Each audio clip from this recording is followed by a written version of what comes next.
there, welcome to our sewing tutorial series. My name is Gladys.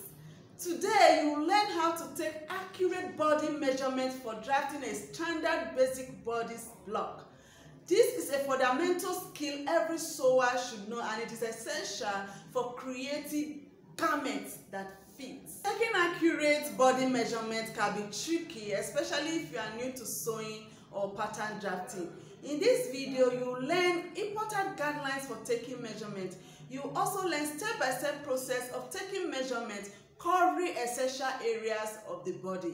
If this is what you are interested in, grab your measuring tape. Let's get started.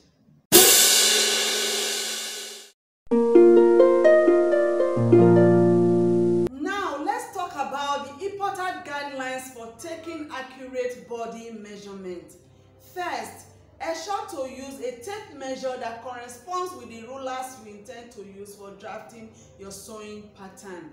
Have your model or your client wear clothes fitted to the body. Bulky or saggy clothes could result to inaccuracies in your measurement. Tie an elastic band around the natural waist to serve as a guide for lengthwise measurement. Ensure to stand beside your client when taking measurement. Have your model or your client stand up straight, relax and breathe normally. Write down the measurements immediately rather than trying to remember them later on. These are the few guidelines you need to put into consideration when taking measurement. Next, let's now look at actual method or process of taking body measurements. There are two basic ways of taking measurements. We have the horizontal measurement and the vertical measurement. The horizontal measurement are measurements that are taken across the body, while the vertical measurements are measurements taken lengthwise. Now, let's begin with the horizontal measurements. Starting with the shoulders, here we'll be taking the shoulder measurement from one shoulder tip to the other shoulder tip over the nape of the neck. This is how the shoulder measurement is taken in traditional pattern making. While in Natalie Bray pattern making, the shoulder measurement is taken from the highest point of the shoulder to the shoulder tip. From this point to this point, highest point of the neck to the tip of the shoulder. Next is the bust circumference. The bust circumference is taken around the fullest part of the bust. As you can see, I am not pulling my tape measure on the body. It is a measurement taken not tightly or not too tight or too loose. You do not pull the tape over the body. At the back, the tape measure crosses just below the shoulder blades. Next is the waist circumference.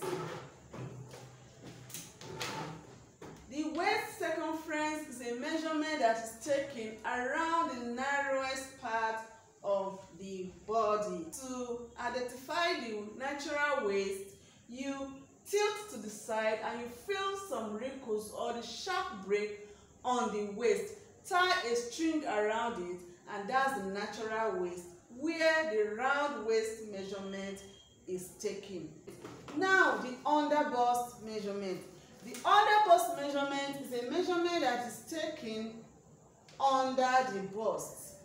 You will notice that the crosswise measurement, my tape measure is placed parallel to the floor. And you also note that I am not pulling this tape too tight on the body or too loose. And I am not putting all my fingers in my tape measure. I'm just holding it just the way it is on the body. With this, I can ensure that my measurements are accurate. The round hip measurement is a measurement that is taken over the fullest part of the hip. placing the tape measure again parallel to the floor, and ensure not to pull too tight or too loose. Here I have the round hip measurement. Again, here is the round hip measurement, taking over the fullest part of the hip. Now the bust span measurement. The bust span measurement is taken from one nipple point to the other nipple point, which is why it is called sometimes nipple to nipple measurement.